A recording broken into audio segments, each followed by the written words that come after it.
This is CPM Calculus, Chapter 4, number 103. So here we're asked to differentiate two functions, right?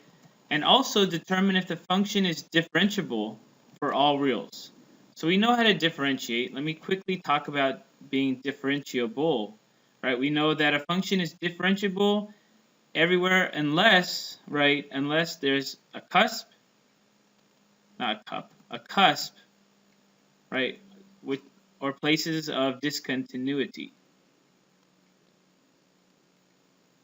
Cusp or some sharp bend, right? Also, if there is a vertical tangent. So these things mean not differentiable. So not differentiable. Right? Not differentiable if there's a cusp or a vertical tangent. Okay? So let's go ahead and do A. A is y is equal to sine of x minus 3. And we know that this minus 3 is just shifting the sine of x graph right 3 units. So we know sine, right, is differentiable everywhere. Shifting it doesn't change the fact.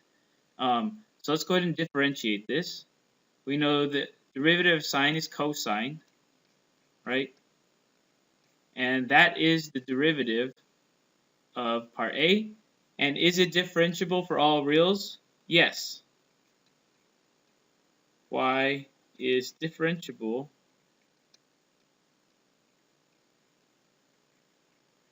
for all reals,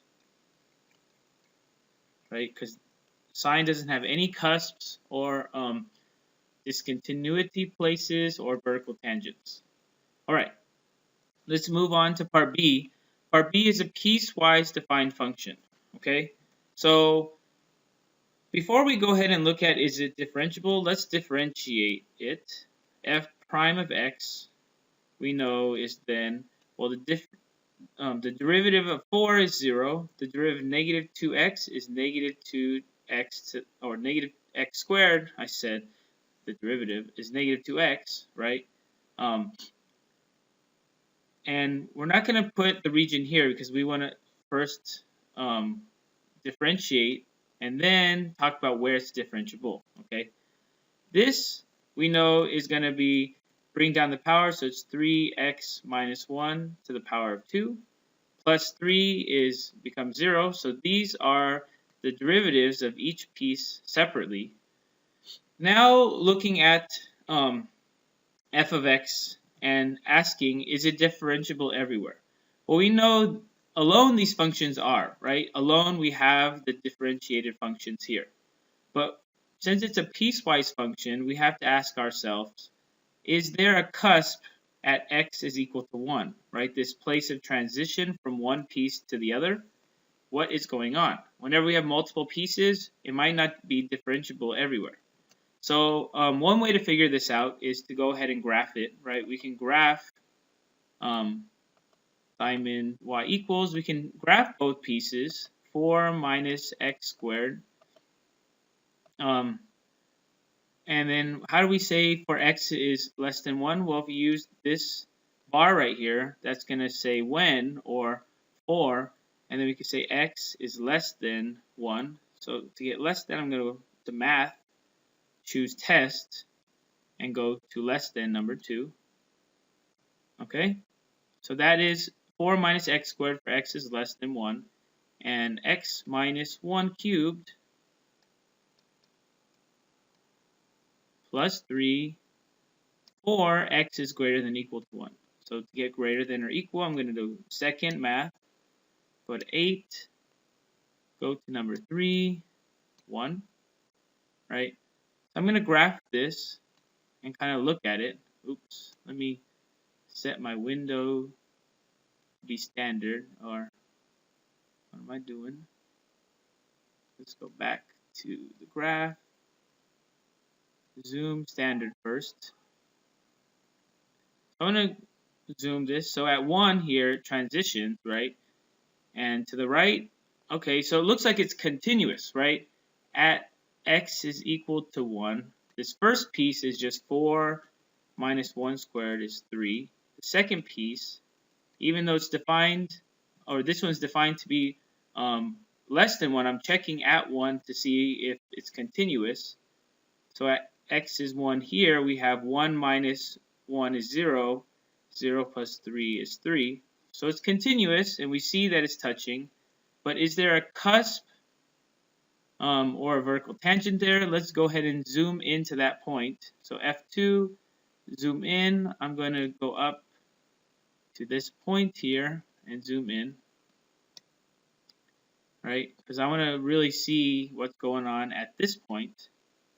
Because if there's a cusp, I know it's not differentiable there. So I'm going to zoom in one more time. Oops. F2, zoom in.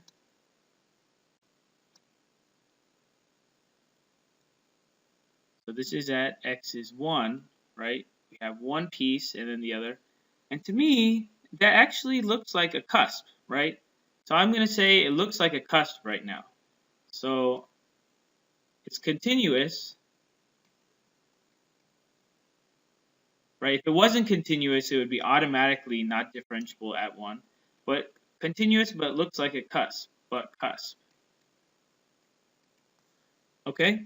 Another way to determine this algebraically is to look at f prime of x and look at 1, right?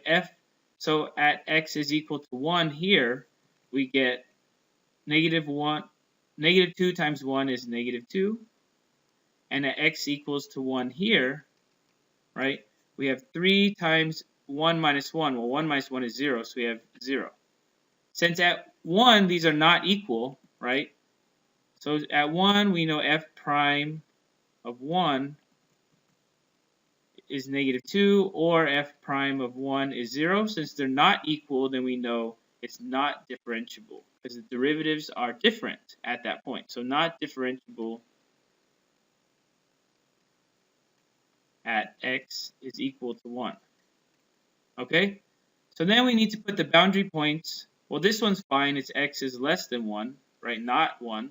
And this one we have to take away equals and say for x is greater than 1.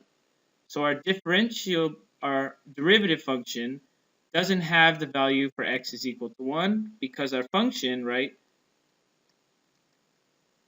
is differentiable. Oops. On the region, I'm going to write it in our set notation from negative infinity to 1 union 1 to infinity, because it excludes 1, excludes x equals to 1, right? Because it's not differentiable at that point. All right, this is a very good problem, very well thought out. So make sure you go over this, and that's going to end for us CPM Calculus Chapter 4, number 103.